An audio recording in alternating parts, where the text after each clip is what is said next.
Welcome back, everybody. Here we are with another deck profile. As always, we gave you a couple replays to sample, and we will have more after the video. But let's go ahead and talk about the deck list and why this works.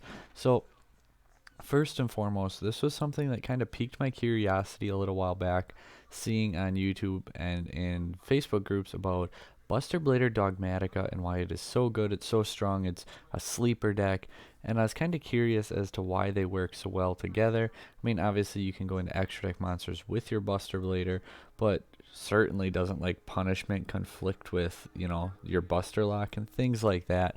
So we kind of looked for a list, couldn't really find one, so we just kind of put pen to paper and came up with this, tested it a bunch, and it's actually been really kind of fun to play. So playing two of the Buster Blader Destruction Swords Masters, you don't necessarily want a Buster Blader in your hand or ever, but at least this way you're never really going to summon him either. But if you have to summon him or OG Buster Blader, it's just the better of the two, so that's why we play it.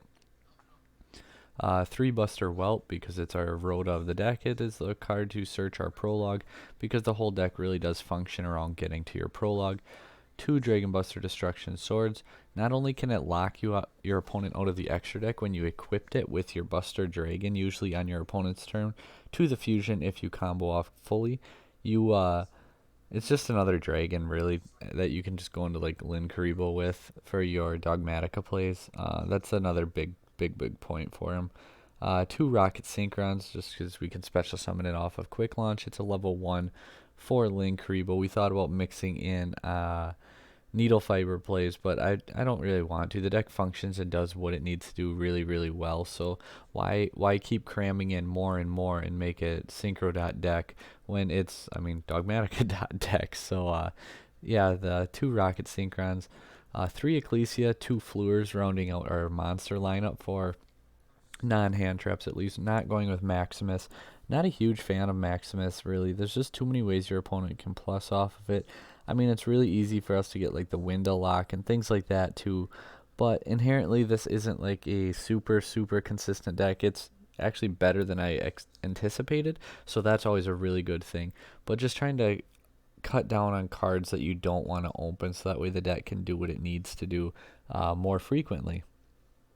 3 Nidir Servant, because it's our starter. It's actually better of a starter than Ecclesia, because you can send your Titaniclad, get your Ecclesia, special your Ecclesia, get your punishment, end phase Titaniclad gets your Fleur. So Nidir Servant on its own gives you a pop 2 and a monster negate, so that's just really good.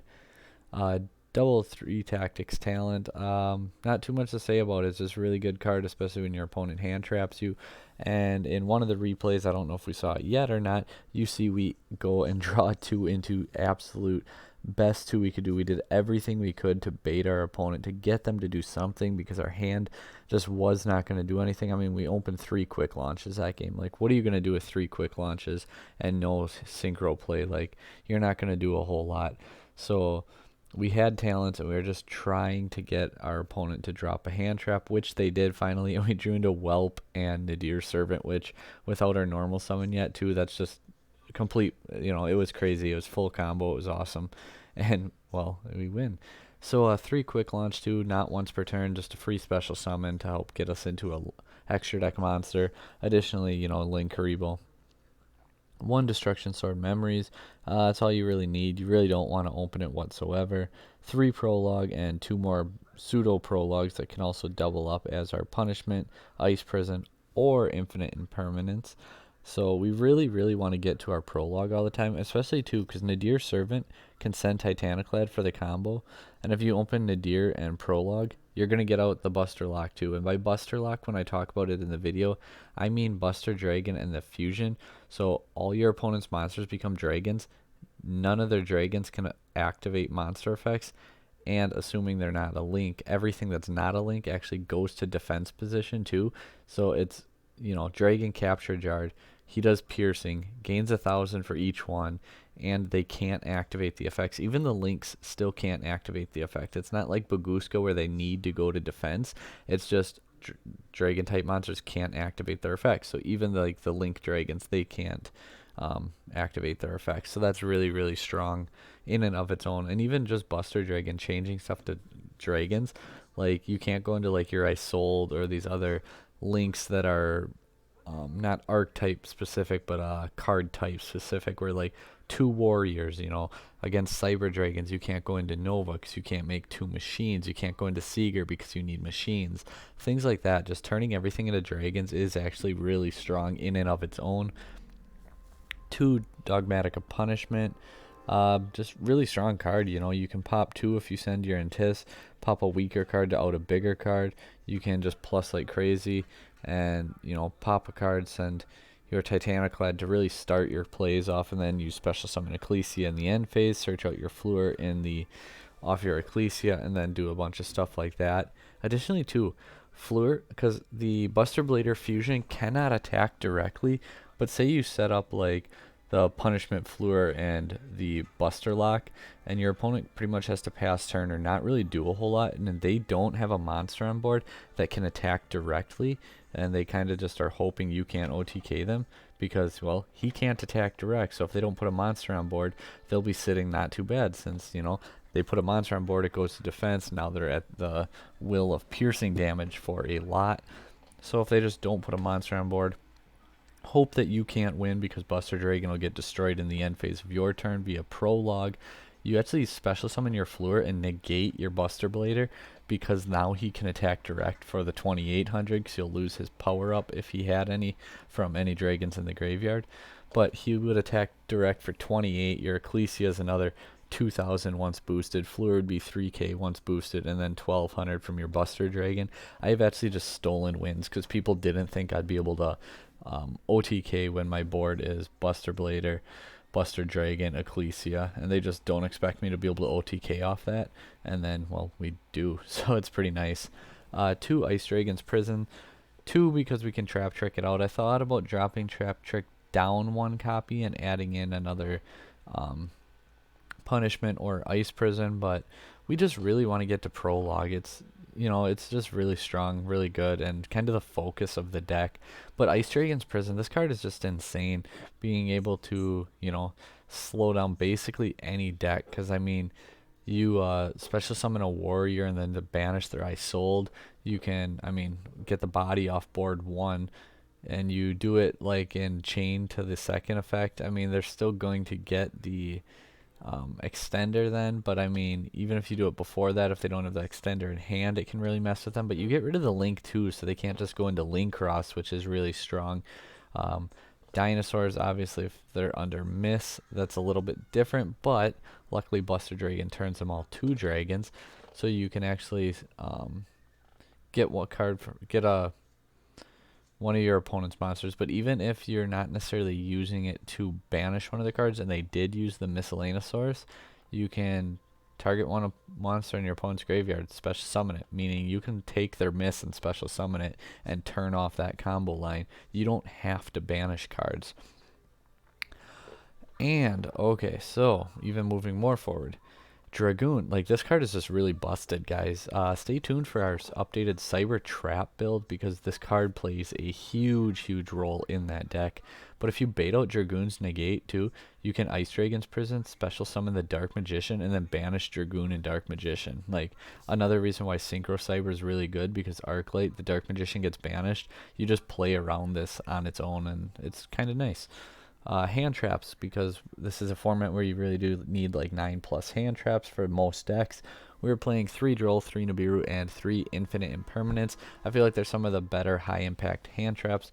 Gamma definitely is arguably number 1, but then you carry with the driver brick and the fact that if you set up your board, your driver's dead. It is good enough to where you can run that risk and do everything, but our deck's just not quite consistent enough to afford that dead card space, whereas at least these, you can like do half combo and still have other forms of disruption that are live. Extra deck, wow, I actually can't believe I did that. We're going to get rid of one of those because we just really don't need it at all, and I'm not sure what we're going to add for it in the meantime. you know, we'll find something and maybe throw it in the comment section on the video below. How about this?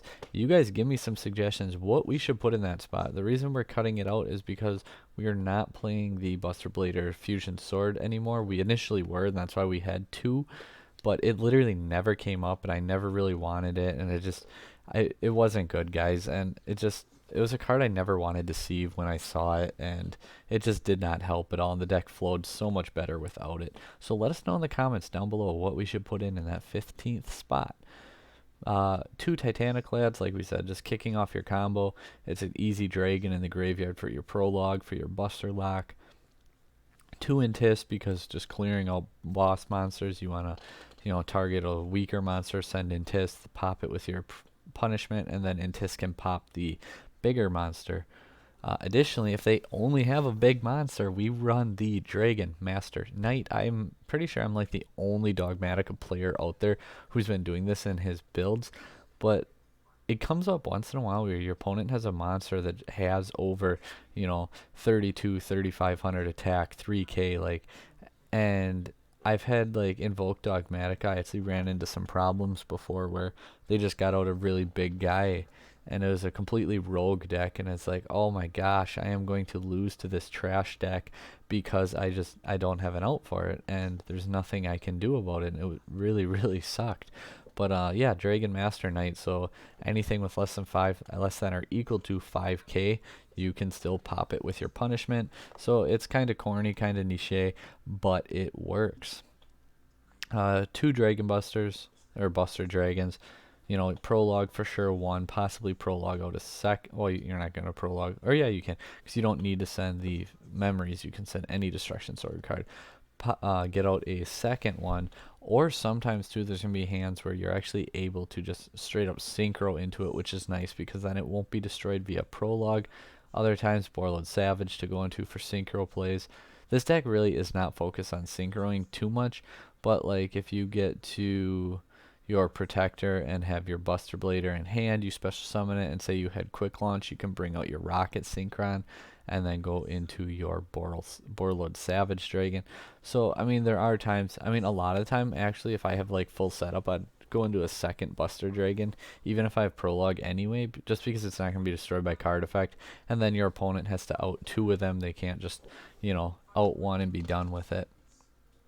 Since Buster Dragon gets destroyed by Prologue, if you have access to a level 1 tuner, you can normal summon it, and then you can use your Buster Dragon and that level 1 tuner to go into a hot red Dragon Archfiend Abyss, meaning that you continue to keep a negate on board. Once per turn, you can negate a face-up card, and, well, you're going to lose your Buster Dragon anyway. You might as well do something with it, right? Double Protector Whelp, 1 Linkaribo, and 1 Salamangreat Almirage. Doesn't really, I guess, serve much of a purpose. This is another card where we had it in here because as we tested, we changed the deck around a lot, and it's just a card that never really came up at all. So, I mean, technically we could take it right out at this point and say, hey guys, you know, what are 2 cards we could put into the extra deck that you guys think would help? Whether it's punishment targets or just, you know, Helka Fibrax and a little bit of a Synchro Engine, something like that. Who knows? I mean, we have an idea what we're going to do, but I want to hear your ideas as well. So let us know in the comments down below. Enjoy these next few replays, and hopefully you liked the deck profile, guys. Take care.